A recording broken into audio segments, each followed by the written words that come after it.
Alright, so we've got the mini pod cranking. I got the lifeguards chasing me now because we're not allowed to foil at my local beach. But I'm literally the tech guy. I've got the foil drive, the GoPro, and the autonomous drone following me. So what more could I piss the people off with?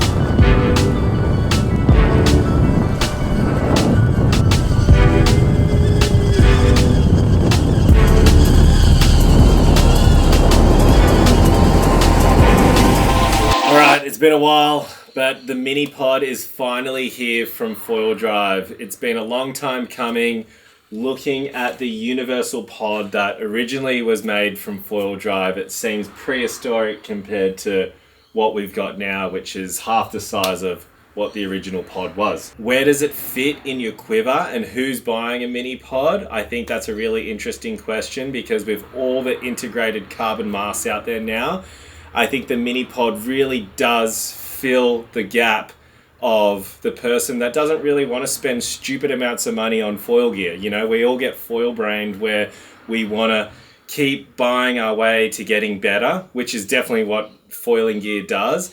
However, I think this is a really good budget alternative where you can get the feels of what a kind of integrated carbon mast is for a fraction of the cost. And I think what's really cool now, and especially with the Code aluminium mast, you know, this is a $500 mast. You can buy the mini pod now, and don't quote me, I think it's $300.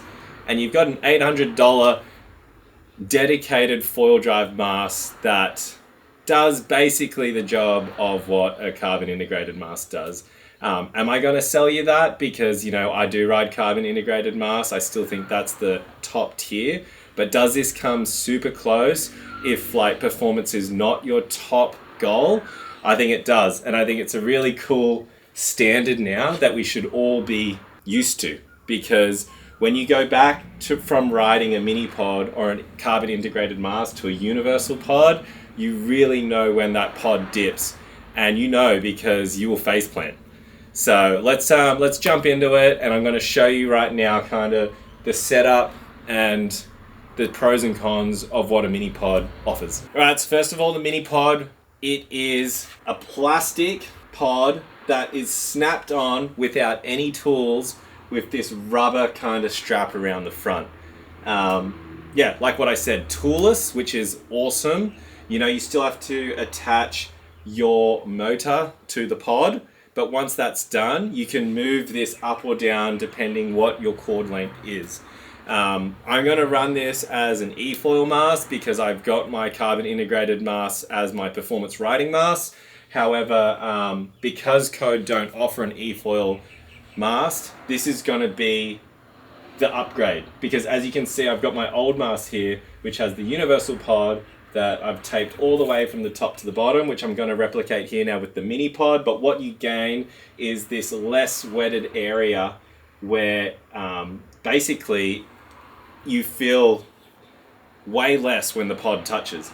So by preventing like half of this plastic area that's bulging out, it's going to feel much more smoother through the water. And for me, when I'm e-foiling, because the pod's not coming in and out of the water as much, that just means that on the foil drive, the actual system and the batteries, I will get more runtime and just a kind of cleaner feel of riding through the water when I'm e-foiling. The beauty of the Code aluminium mast is that you have these designated bolt holes to screw into the foil drive unit, whether it's Max, Slim or Fusion. It's together now. So look, that already in itself is going to help so much. Grab your little tool, take out the 3 screws, and what we want to do is grab, so I've got the 60 centimeter cable for this 75 centimeter mast. So I'm basically setting this up for an e-foil. I do a lot of e-foil lessons, like to teach a lot of people that are new to foiling. And what you want to do here is just measure kind of where the where the cord will sit nicely on your mast. You know, you don't want it so tight where it's kind of coming off here. You want it to kind of follow the shape of the mast, and then we'll attach the cable guide trailing edge things. But see how already my mini pod is a little bit too high? So I'll have to bring that down. I'll unlock it, bring it down, and we'll attach the motor. So I'm going to attach this cord to here.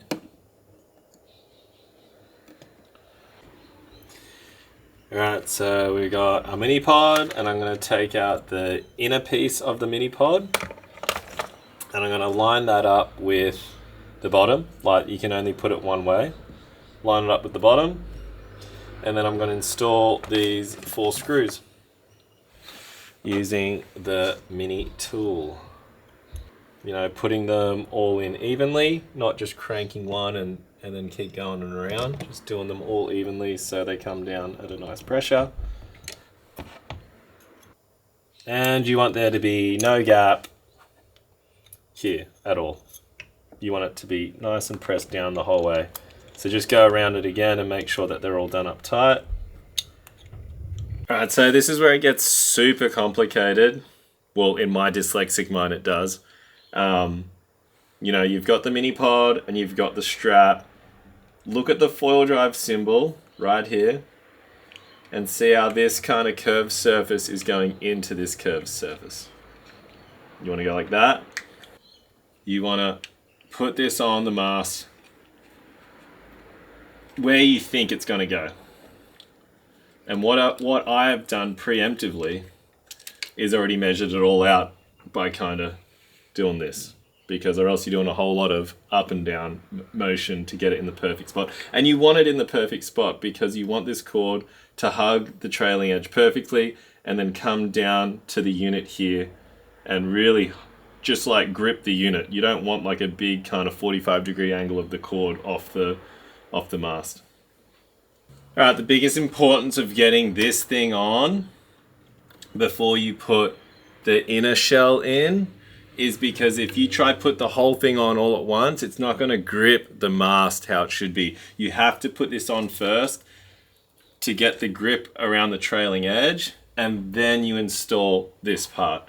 So make sure that you've got this on the right way where it's got the notch at the bottom that the cord can come out, and then you just feed that rubber thing through to all these ladder sides.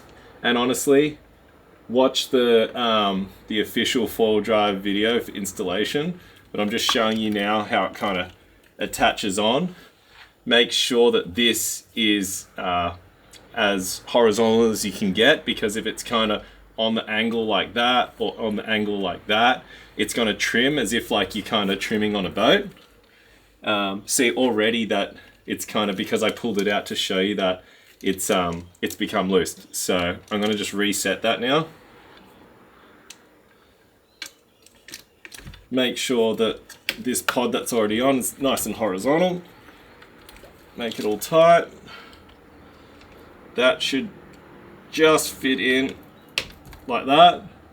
So it's nice and tight. Clip it down. Secure it with this bit. Done. There we go. And then honestly now, you just got to take this, put the cable guide in like this, and then just taper up. See how the cable guide holds the wire there? And then once a bit of tape's on it, you're good. And honestly, the tape, it holds everything together. So it's like super important to get that tape job. And it also, you have to do the tape job, especially if you're doing an e-foil thing like this, because of the hydrodynamic. Like if you just had the wire loose like this, flopping around, you know, it would work, but it would be just horrible efficiency and you wouldn't get much runtime, and you'd probably damage the cable by heaps of force going across. Oh, I'm just gonna grease this little terminal in here as well. Make sure to not put it in where the terminals is. You're putting it around the yellow thing, not in it. So many people make the mistake to just pile up the inside.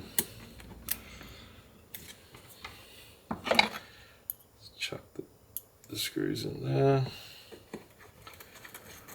Yeah, the amount of people that make that mistake is crazy. You're trying to create a seal so the salt water won't go into those terminals, not like filling those terminals up so you can't even get a connection to the electricity.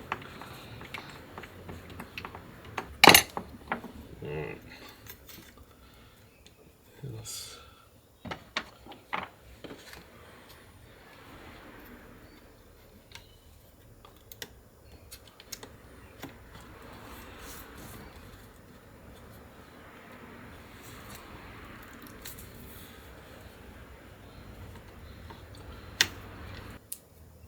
Yeah, so I just grabbed like black electrical tape. You know, you can use whatever. Well, not really whatever. You want to use like, you know, waterproof tape. Just got black just so it doesn't look horrible when I start taping it. But yeah, I'm going to work from the bottom just to try and get this cord as tight as I can get so there's no play.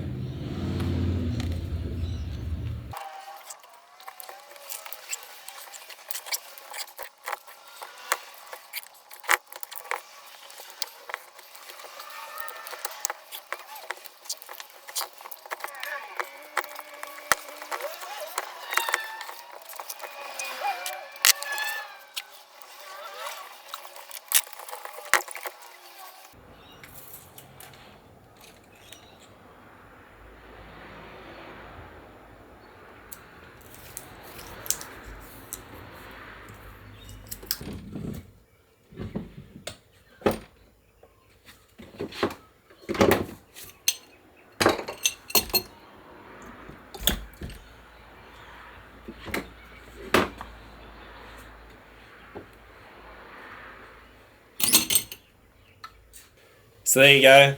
You've got a budget e-foil mast with basically the same performance as an integrated e-foil mast.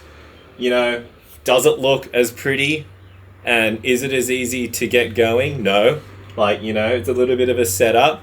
But for basically less than $1,000, you can have a dedicated mast with a mini pod all ready to go if you want to have an e-foil experience. Let's go check it out. Let's put it in the water and see how much better it feels than the universal pod.